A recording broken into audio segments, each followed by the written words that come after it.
problem with this ice maker is these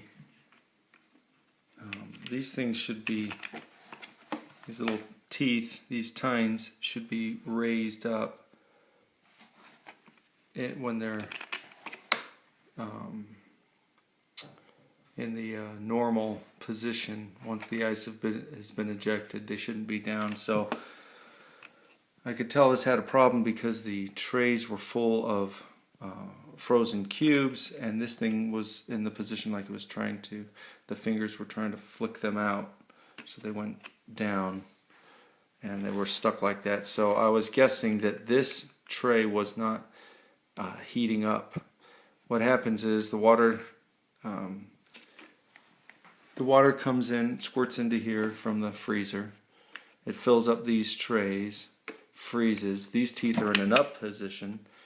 Then after a time or wherever or whatever the sensor, however it knows it's frozen, this whole tray, which is coated with some sort of, I don't know, some covering, it heats up. It has an element underneath, and that allows these teeth to push out the ice cubes. They fall in here and go down into the to the bin. So I was just guessing that this wasn't heating up, and most times when you take things apart, try and fix them, it's you have a visual clue. And so to take this apart, you take out these 3 screws. I've already done it here on the bottom, and the whole bottom will come off. On the underside you can see the heating element, just like you see in an electric oven or a dishwasher, and that heats up and makes it so the trays can be released from the holder. And so all that looked fine. I didn't see anything funny there, but didn't expect to. To take the back cover off,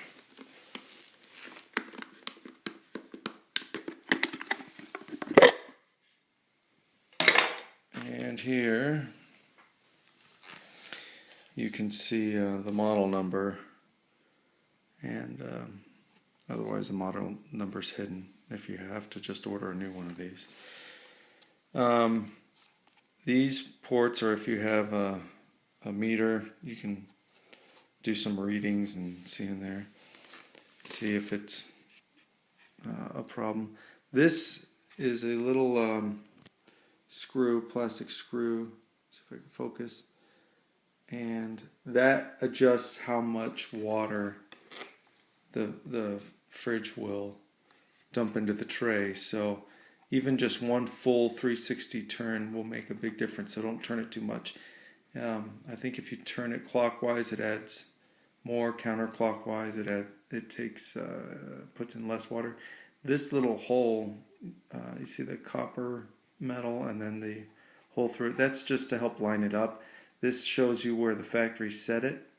So if you turn this screw here, it's going to push that hole either this way or this way, so you can have a little idea of where it was when you started.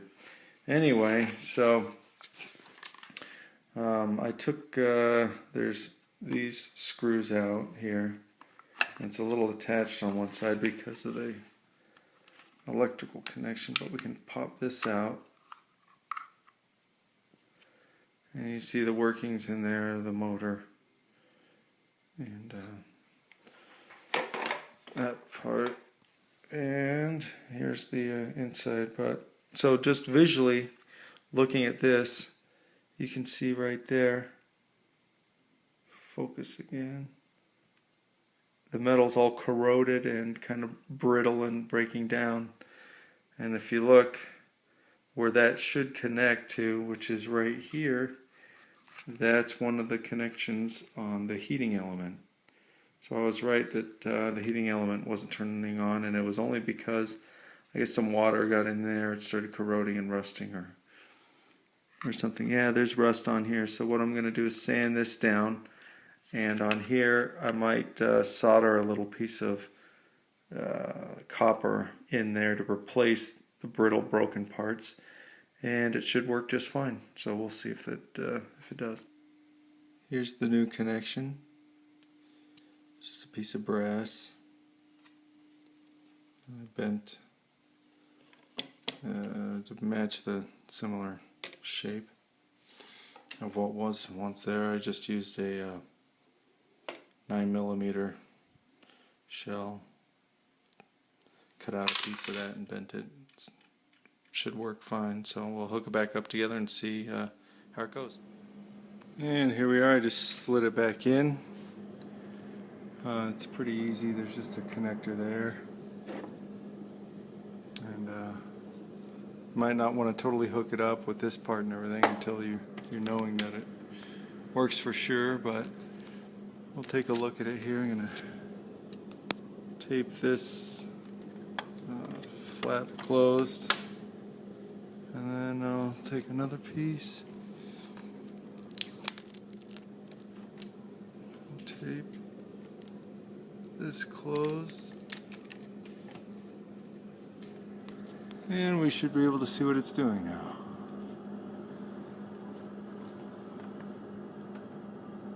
Sometimes just see the little black hose coming from the top of the freezer.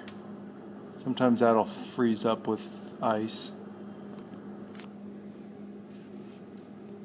You can, it's flexible, so you can squeeze it to see if there's any ice blocking it. I think you gotta wait a few minutes for this to start.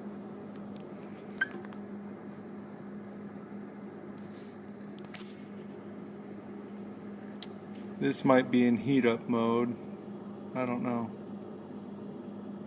because the tines are down, so the timer's got to go through its cycle.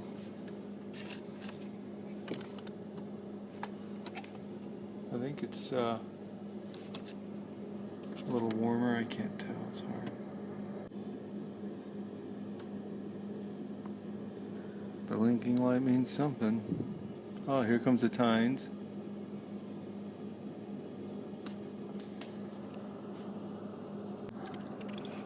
Okay, you can see the water's coming through. It's filling up the trays.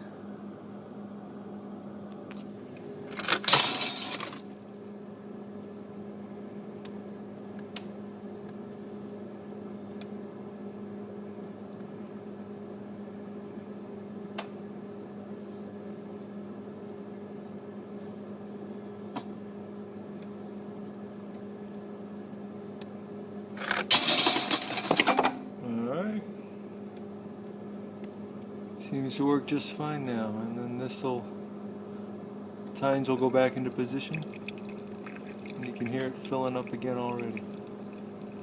Great.